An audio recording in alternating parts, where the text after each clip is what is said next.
Test, test, test.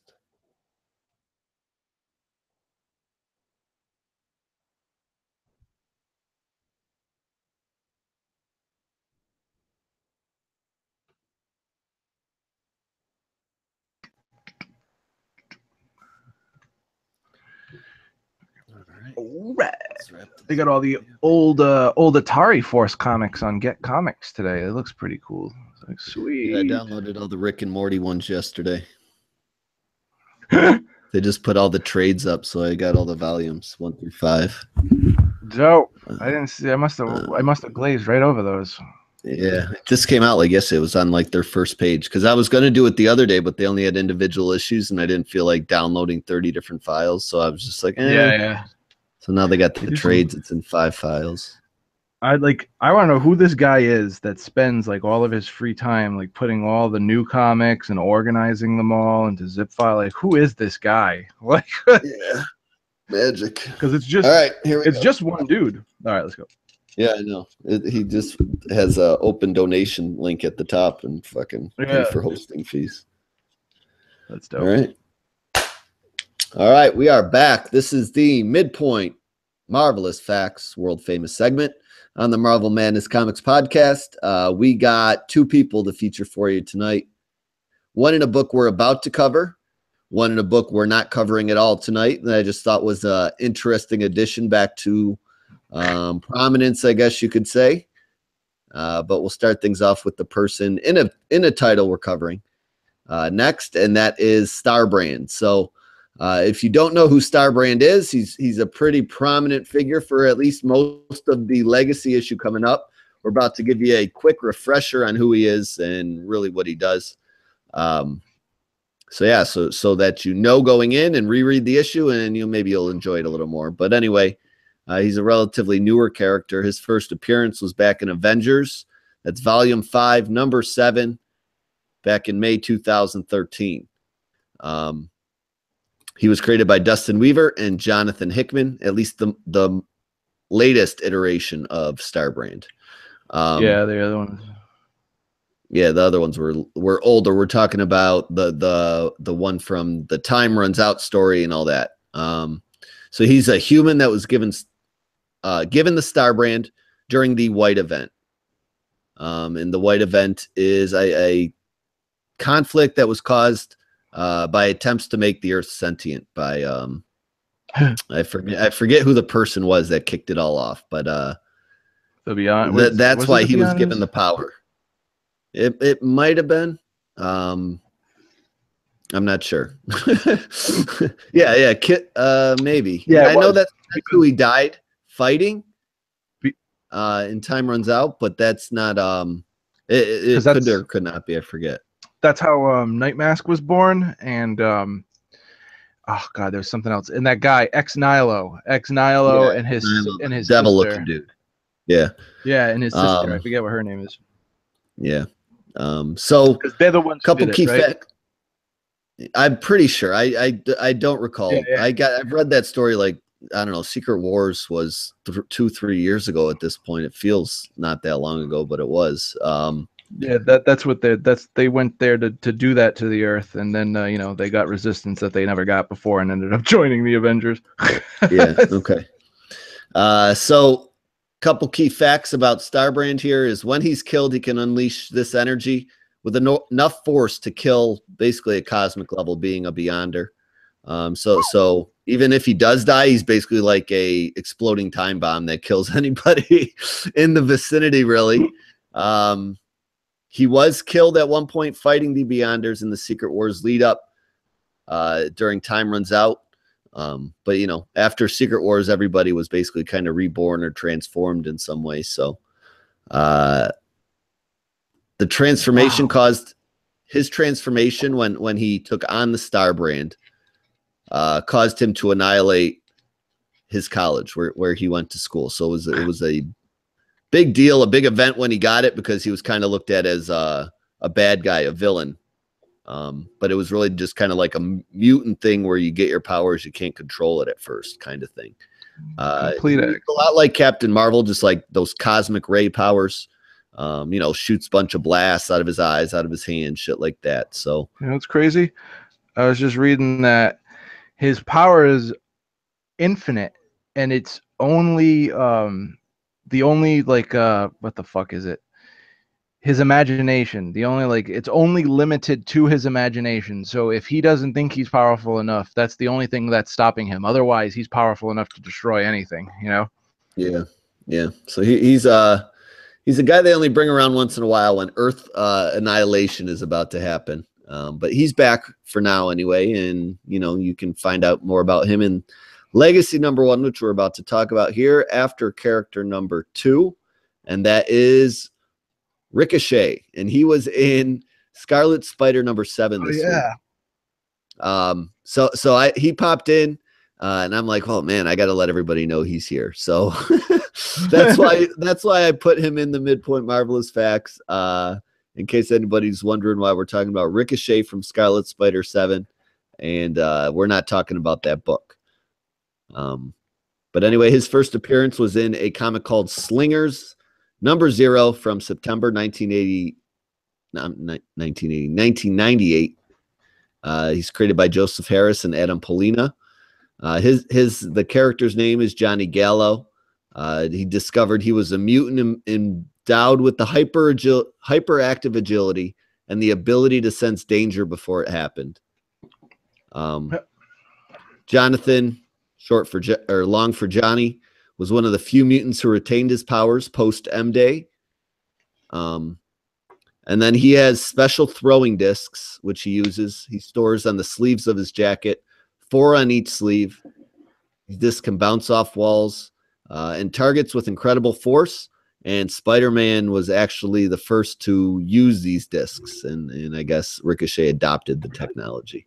So some crazy facts about Ricochet and what he's all about. He does look a lot like kind of a person in a crazy Spider-esque costume. So if you don't know what he looks like, look him up. And that's now if you see the picture on Google Images, that's the one you're looking for. Is he part of that group, the Slingers, that the other dude who walked up on friggin' God, why am I drawing a blank on his name? He's like tied to Hornet. Okay. Yeah, he's tied to Hornet. So this story's coming around in Scarlet Spider. That's kind of the next arc. All those old guys are getting back together, it looks like. So we'll see what's going on there. I've still been enjoying that book. I know it has shitty reviews lately on Comic Book Roundup, but I mean, if you were a Scarlet Spider fan in the 90s, I don't see how you wouldn't enjoy it. I know it's probably a high barrier to get into for new people. I wouldn't probably really recommend it to people looking to jump into Marvel as one of their first books to read. You know what I'm saying? But yeah, it's been a good title. I've enjoyed it. I haven't really regretted buying the single issues. So I really that's enjoyed it from Marvelous Facts. Unless you got anything to add. Art change about no, I got Spider? nothing. Yeah, I was gonna say that Will Sliney, like his art's not bad. Like I don't want to say it's bad or awful. It's just going from Bagley to that. It's like, hey man, give me Bagley. I know he runs into that problem of like it being so stiff. Like the art feels so stiff and static. My big problem with it is like if you look at the buildings and like the signs and the words on buildings and T-shirts, they look like it's put on with Microsoft Word after they get the page in PDF format. Like the lettering, I don't know if it's a lettering issue or if that's the actual artist that does that, but that looks like garbage. Every issue it has not gotten better. Other than that, I feel like the characters look a little better than his first issue, but yeah, and everybody shines a little bit, don't they? That might be like more of a coloring problem. It's just like it went from kind of being a dingy colored and rough looking book because of the tone and stuff to like this super bright computerized art. It's just like, two totally different styles. It doesn't really shiny and glinty and all weird, but yeah. But that was some of the reason I dropped 2099. I just didn't dig. I wasn't crazy about the story after so long, and then I didn't really dig the art a lot. And he did that book. That's where he came from. So we're going to transition into Legacy number 1 and let you guys know what we think about that. And that'll be the last book for the night as we transition from there into the sign out segment where we'll talk a few we'll talk a little more about Legacy and tell you guys about how we're going to switch things up a little bit on the podcast for the upcoming Legacy and all that when we come right back. All right, so now I'm flipping through Scarlet's Spider. yeah, I'm just going to keep this one going. I'm not going to send anyone because we're just doing sign out segment and end a podcast here. All right. So you know what was actually good, and I like what? The Sam Wilson Generations issue is actually pretty damn good. Oh really? Because it was more of an even checking those out. It was more of an end to the Captain America Sam Wilson run and it just ties into Generations rather than it being like a Generations. I was like, I really enjoyed it. I was like, this is a good ending to his run as Captain America, you know? Yeah. All right, here, let's see. Unlike everybody else, he spends a lifetime there.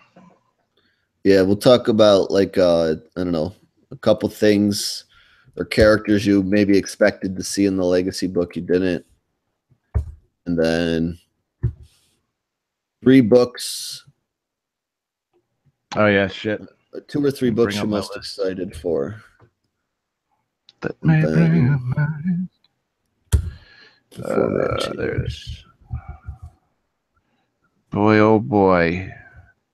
I'm most excited for that Jason Aaron book. What, Thor? No, the one that he's gonna be doing after this No Surrender Avengers stuff ends. Yeah, well, you can't pick that one yet because we can't count on a book that's not announced. No, because they were saying next week you can amend your list. They were saying that No Surrender, this weekly Avengers event, is going to be like the equivalent, like the nowadays equivalent of Avengers Disassembled. So I'm guessing like maybe they break apart. And I'm like, wouldn't it be cool if like Jason Aaron like brings back like New Avengers, but it's a good New Avengers book, like with a great artist? Like that'd be cool. I'm up with that. Yeah, they just need one Avengers book. That's all they need. Anything that's not titled Avengers, I immediately think it's not interesting. I'm just sad Uncanny's not going to continue because I liked what Jim Zub was doing. So it's a bummer. All right. All that's set up. All right. So we are back. We're going to wrap it up with the sign out segment here. We're going to discuss maybe 1 or 2 things that we thought were maybe misses from Legacy after we just suggested that you buy it. Maybe 2 things, we thought we'd see, we didn't see. 2 or 3 books most excited for coming out of it. And then we're going to tell you guys about how we're going to switch things up for Legacy coming out here shortly. So I'll start with, I don't know, the one miss that comes to mind immediately for me is the Hulk. Like they did have that brief Hulk page, that little inside joke here, vinaigrette of Planet Scar or whatever, Hulk's Planet Hulk calling down, putting out a warning. So obviously Amadeus Chow is going to be the one going up there, which is mildly disappointing. I wonder if they're going to be like, listen, you're not our Hulk, get the fuck out of here, and put him back in the gladiator ring. So I'm not sure how that's all going to work out. I haven't really read solicits.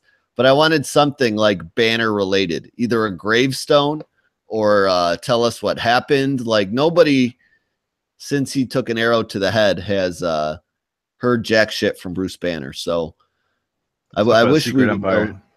Yeah, I wish we would know something because, yeah, when he did pop into Secret Empire, it was just like, oh, here he is, and he's not going to be around very long. So, yeah, we don't know. That's kind of a thread left that we're not getting information on. Usage. Yeah.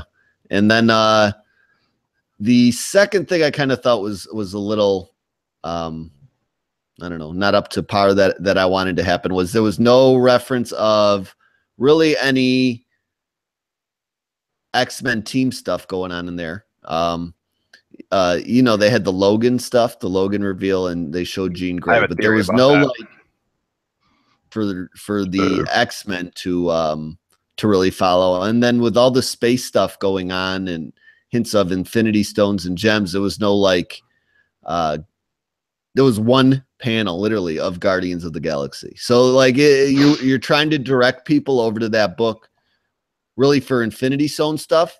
And in your legacy title, you're giving it one panel, which, you know, my problem with the book is, and it's not a problem with the book, I really enjoyed it, but my problem was some of the things that feel important were given like one panel or one page, and it makes it feel less important than maybe they want it to feel. You know what I'm saying? So that was a little weird, because compared to like Rebirth, where the big threads really went to the books. I don't know what I'm trying to say here. I don't know, I'm because trying Rebirth to say had like, a lot of stuff that seemed big that went absolutely nowhere 2 years later. So they had so many crap things going on in that book too. yeah, well, they did the little vignette thing too with you know, Yeah. one-page primers of where Like people are going, but the big Johnny Thunder thing that went nowhere even still. yeah, well, that's still coming. Yeah, that's still coming. But supposedly. my thing here is shit, I forgot I was gonna say now. I'm gonna have to edit this down because now I'm just thinking out loud. Fuck. Oh well. That's it. I got two really. I wanted to see the X-Men have a more of a part in a general overall hand in the line going forward. That really wasn't, you know, I hate them in their own little bubble. I feel like there's an X-Men universe and there's a Marvel universe. Yeah. I feel that way I too. wanted them to be like in focus in the real universe instead of always, oh, here you can have California and go play by yourselves. You know you know what I'm saying? Yeah. I do get what you're saying right there with that. That does bother me a little bit now that you mention it like that. I know that the big X-Men plan that's going to happen over the next year is happening in Astonishing X-Men, because like once that book ends, it's going to change everything. Like every X-Men book is going to change once like the big reveal at the end happens with that, which I think we all know what that's going to be. So I almost feel like, to be honest with you, Legacy should have been released later, because it feels like these books coming out now are away from getting into actual Legacy stuff. And it's like they should have let those arcs finish and release this in January or February when everything's really, yeah, when those arcs conclude, like the Mojo stuff concludes and the Thor stuff concludes, and then that's really Legacy. Like it feels early. You know what I'm saying? It does. So that's, I guess that's where my overall point was getting to, is just like, okay, so we got all these teases, we got this. So hopefully Jason Aaron BC stuff coming, but we don't know about that for sure yet. We do. And all the big developments are in January and February. We do know for sure because Jason Aaron said that he's doing the book and this is the next big story. Like he wouldn't say that if it wasn't coming. You know what I mean? I don't know why we don't know when it's coming out. Yeah, like I don't know why though. So like, why keep that a secret? Why keep it a secret? I mean, that just and if anything, that's the biggest problem that everybody's having. If that book was announced, most of the people who have problems with this book, because everyone's question is, where does that story go from here? Yeah, and it goes from that book.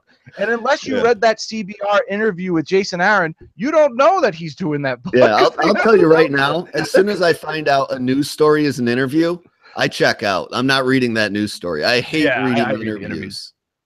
I like to because sometimes the artists or I mean writers, but they're artists in their own right. But sometimes they let details slip or they say things that you're not going to find anywhere else, even in an announcement. Right.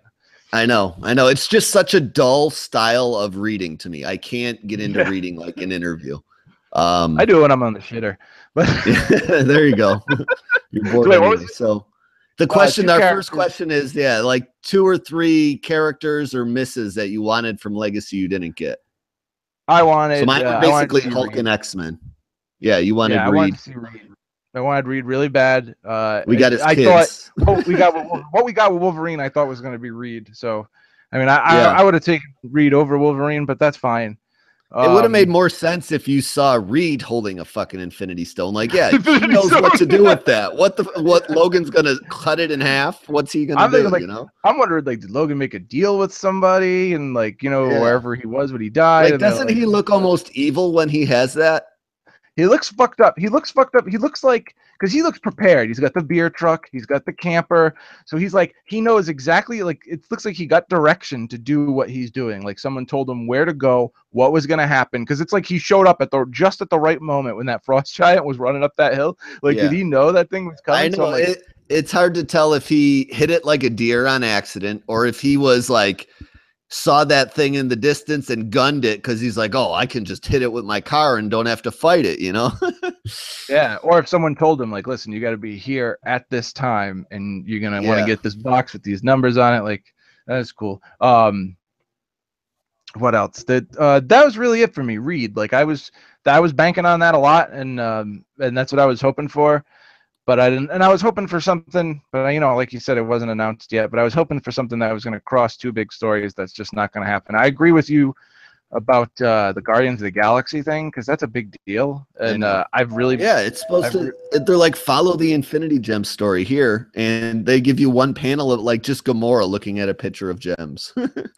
yeah, and I mean, if you read the book, like if you're, I mean, I guess with that they might be banking on like people actually reading Guardians, which not a lot of people do. Like it's one of their, I don't know, it's not a low selling book. It sells like 25, 30,000 copies, but it's not like a high selling book. So not a lot of people know what's going on with that story, even though it's probably one of the best stories being written right now. But to give, and like, what the fuck? Someone keeps fucking calling my house. So with that story, like being so big about Infinity Stones and all the cosmic elders and everything that's going in, like, come on, we get like, and we didn't even get a full page. We got like a panel, you know? I know. Like, Yeah. come on, give me a little more. I mean, you Give me a could little say more. the Infinity Stone stuff was most of the story, but really it kind of was and kind of wasn't. Like we want Yeah. where they're going to be chasing them down and why, and you know. But anyway, yeah, that you follow that Guardians people. Yeah. But Yeah, yeah, the the Guardians is a other little thing fucked you up. were right about, and it was kind of a miss, is the Aaron announcement, which is coming any day now. But like the question we keep getting asked in the Slack chat and stuff is, where does that pick up, and where do I follow Logan? And those are the two answers we don't have really right now. Like we can't tell you. I'm starting to think that like a couple people are like busted balls because like they'll ask every day, so where does that pick up? And I'm like, motherfucker, if I gotta tell you one more time that Jason Aaron's writing a book that's gonna Yeah, follow we this just don't story, know yet. sometimes Sometimes I jump in that thing though, and I'm like 200 messages behind. I'm like, well, I'm just 200 messages behind. I'm not going back to read that. nope, I will not. I'll wait, if I wake up in the morning, it's like 400 messages. I'm like, fuck this, and I scroll all the way to the bottom. Yeah, I me can't too. do it. So yeah, then 2 or 3 books we're most excited for. Obviously for me, Spider-Man, Amazing Spider-Man. I want to see what this Daily Bugle shit and Goblin messing with magic stuff is getting to. I'm pumped for that. I'm excited for Guardians. I really like Guardians whenever we read it, so I want to catch up and I want to follow this Infinity Stone story. So that's 2 right off the bat, and I think I'm gonna give Deadpool a try again because it looks like it's just going to be bonkers fun and not so, I don't know, focused on his family and stuff, which I felt like got a little boring. You know what I'm saying? Those are the 3 I'm looking forward to. And if I had to do an honorable mention, it would be Spirits of Vengeance, just out of sheer curiosity. So what about you?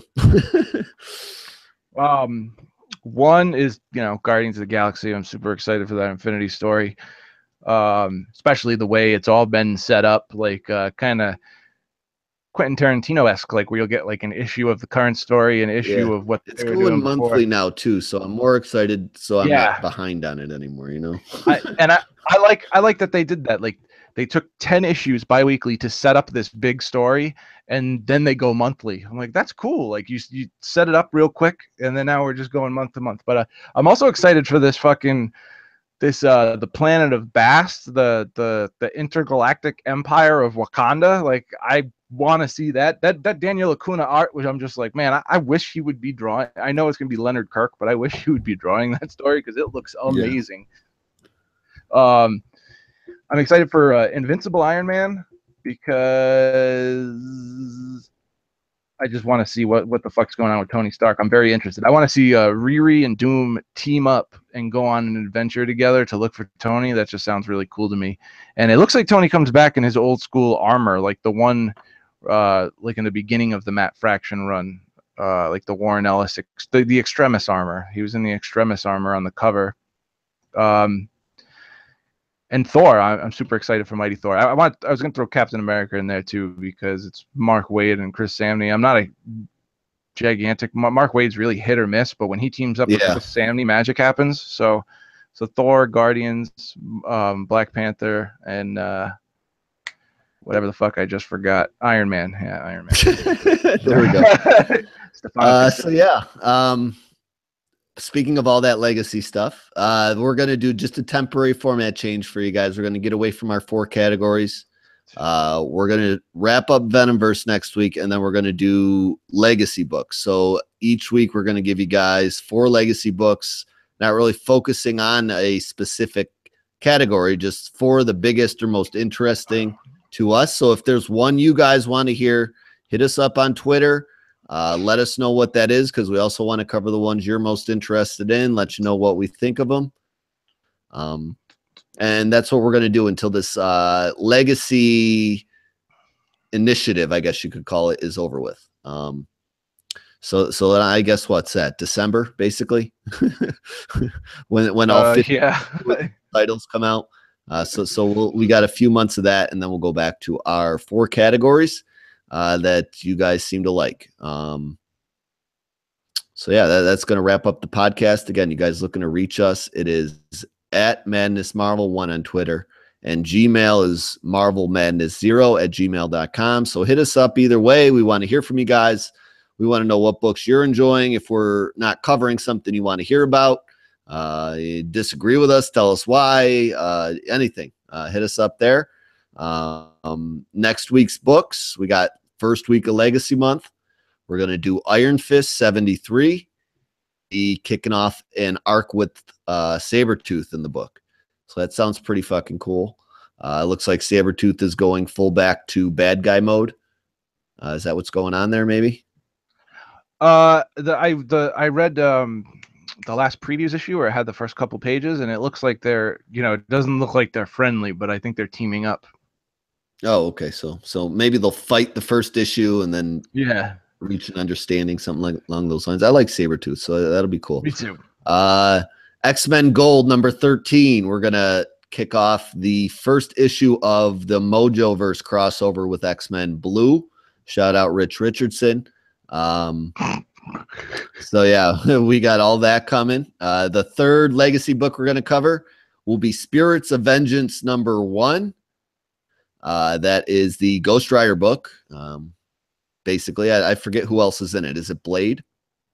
It's Ghost Rider, Blade, Satana, some new chick. She's a new character, and Okay. Damon Hellstorm.